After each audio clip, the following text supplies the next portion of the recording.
there's many pieces of this small, flattish rock around here. The heart-shaped index, or the disc that goes into the heart, is very red, like this, and flat, and it's exactly ½ inch wide. As you notice, a lot of this breaks naturally, and that's formed protective cleavage. That looks like the rhyolite, which is characteristic of this mountain. Yes, as you know, there's undoubtedly many forms and colors of this bladey rhyolite. The surface of this rock is exactly like the surface of the heart disc. The same texture and color? Same texture and same color. Looks like you're on the right track, Tom. Hope so. Good luck.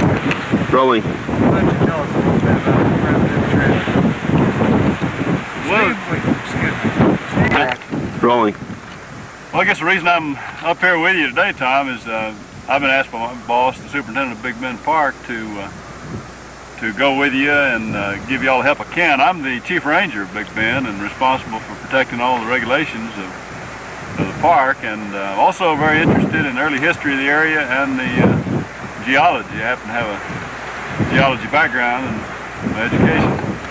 And I've looked at all these mountains. I found some shafts myself and tried to check out the legends as close as I can, but it looks like you're onto something that we haven't been aware of here.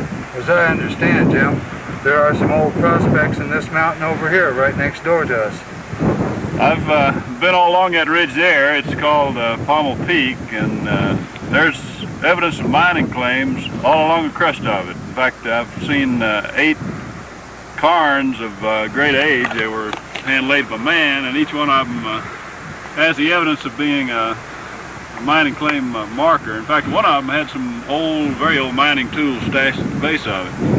But they were looking in the wrong place as far as I'm concerned. There's no evidence of any kind of mineralization that would carry precious metals in that particular outcrop. As I understand, there is a considerable amount of mineral that have been placed in the Big Bend area, though. Great mining history in this Big Bend country. As you know, the Chinati Mountains immediately to the west here, down in South Presidio County, got a great history of ore production, primarily silver. And as a matter of fact, the old mining claims have been purchased, I understand, by a British concern, and they're opening them up again in the near future. So the history in Mexico is of a number of mines, some of which we understand are still producing. Here in the National Park, there's no evidence historically of any ore production except these legends. We have, of course, production of the cinnabar ore, which is a source of mercury that was mined in this century just south of us, a few miles down here in Mariscal Mountain. But as far as precious metals, none in this century have been known to be extracted from the land that's now in the park. So we're the first group that's actually showed you silver-gold assays. If indeed the ore that you've discovered up here has that content, it'll be the first that I'm aware of. As I understand, there was a bar of silver found right down here in Smuggler's Gap. There's lots of mention of bullion in the form of silver bars occurring in various caches in this Big Bend country. That's one of the legends. We understand that that was found by a cowboy somewhere in Smuggler's Gap on a line between this Panther Peak and Lost Mine Peak.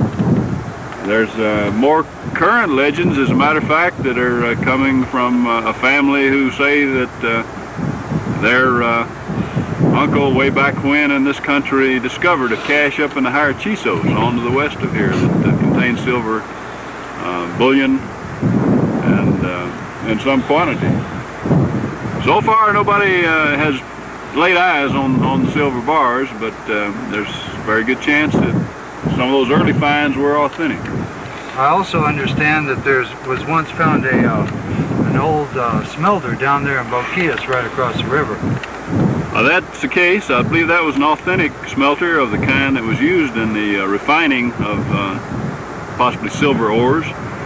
I don't